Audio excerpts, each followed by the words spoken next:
জানি না কেন সরস্বতী পুজো নিয়ে কেউ গল্প লেখেনি কোনোদিনও। তোমার মনে নাই রে বন্ধু,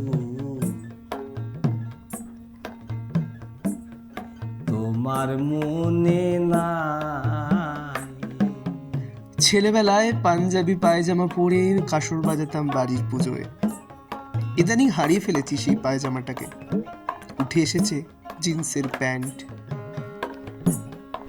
আমি ডাকি বন্ধু বন্ধু, বন্ধুর মনে দয়া নাই রে বন্ধু।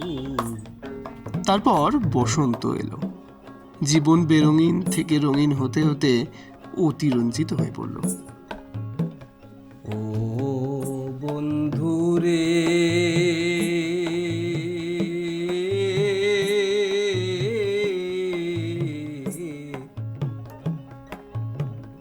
বিচ্ছেদের অনলে দেহ পুইরা হইল ছাই।